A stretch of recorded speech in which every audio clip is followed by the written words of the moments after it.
लोग चय प्रश्न को देखते हैं तो प्रश्न में दे रखा है, निम्न में से कौन सा एलिंगम चित्र पर आधारित प्रेक्षण सही नहीं है। तो यहाँ पे चार विकल्प दे रखा है। पहला में दे रखा है, एक धातु किसी ऐसे अन्य धातु के ऑक्साइड को अपचयित कर सकती है जो एलिंगम चित्र के ऊपर रहता है। बी का दे रखा है, CO 710 डिग्री सेंटीग्रेड के नीचे अपचयन के रूप में CK से अधिक प्रभावी होता है। सी के दे रखा है, धातु ऑक्साइडों का डेल्टा G नॉट CO2 की अपेक्षा अधिक होता है, इसलिए धातु सल्फाइडों एवं ऑक्साइडों के ऑक्सीकरण अनुकूल नहीं होता है। तो डी के दे रखा है, अपचयन से पहले धातु सल्फाइड के धातु ऑक्साइड में परिवर्तन के लिए आवश्यक ऊष्मागत के रूप से समझाया जा सकता है। आइए मुख्य अवधारणा की चर्चा करते हैं। मुख्य अवधारणा प्रश्न में अगर हम देखें तो प्रश्न में क्या पूछा गया, निम्न में से कौन सा एलिंगम चित्र पर आधारित प्रेक्षण सही नहीं है। तो यहाँ से अगर हम देखें तो जो हमारा एलिंगम चित्र होता है वो हमारा क्या होता है, कुछ इस प्रकार से होता है। तो यहाँ से अगर हम देखें तो ये हमारा क्या होता है, एलिंगम चित्र होता है। तो यहाँ से अगर हम देखें तो ये हमारे क्या होता है, तापमान। यहाँ से अगर हम देखें तो जो हमारा एलिंगम चित्र होता है यानी कि एलिंगम आरेख एक ऐसा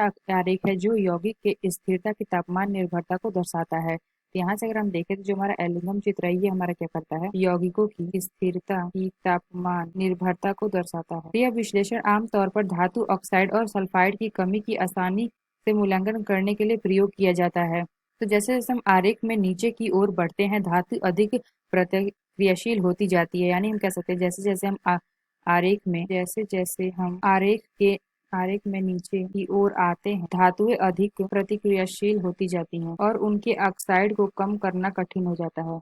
तो आइए अपने विकल्प देखते हैं कौन सा विकल्प सही होगा। तो अगर हम देखें तो पहला विकल्प हमें दे रखा है कि एक धातु किसी ऐसे अन्य धातु के ऑक्साइड को अपचयित कर सकती है जो एलिंगम चित्र में ऊपर रहता है।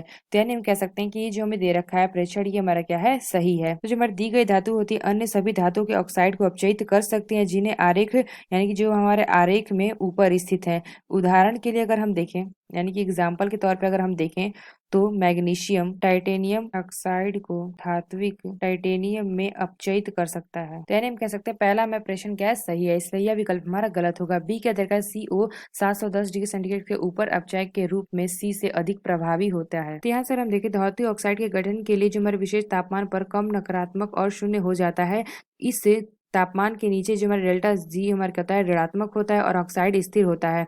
तो तापमान के ऊपर पर धनात्मक होता है तो यह प्रवृत्ति बनती है। तो उच्च तापमान पर धातु ऑक्साइड कम स्थिर हो जाता है, उसका अपघटन आसान हो जाता है। तो यानी हम कह सकते हैं CO 710 के नीचे अपचयन के रूप में C से अधिक प्रभावी होता है।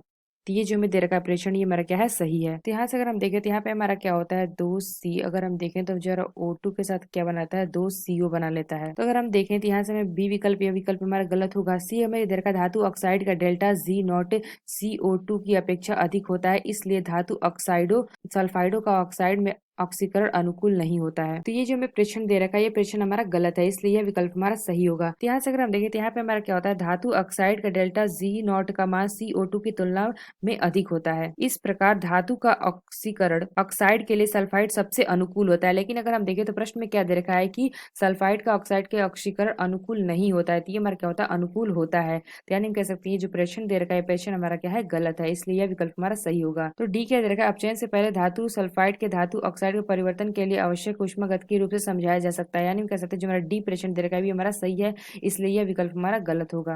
तो यानी हमने क्या देखा, जो हमारा सी विकल्प दे रखा है कि धातु ऑक्साइडों का डेल्टा G नॉट का मान CO2 की अपेक्षा अधिक होता है, इसलिए धातु सल्फाइड का ऑक्साइडों में ऑक्सीकरण अनुकूल नहीं होता है। तो ये हमारा क्या है, प्रश्न गलत है, ये हमारा अनुकूल होता है। तो यानी हम कह सकते हैं सी विकल्प हमारा सही होगा। तो आशा करते हैं आपको समझ में आया होगा। धन्यवाद।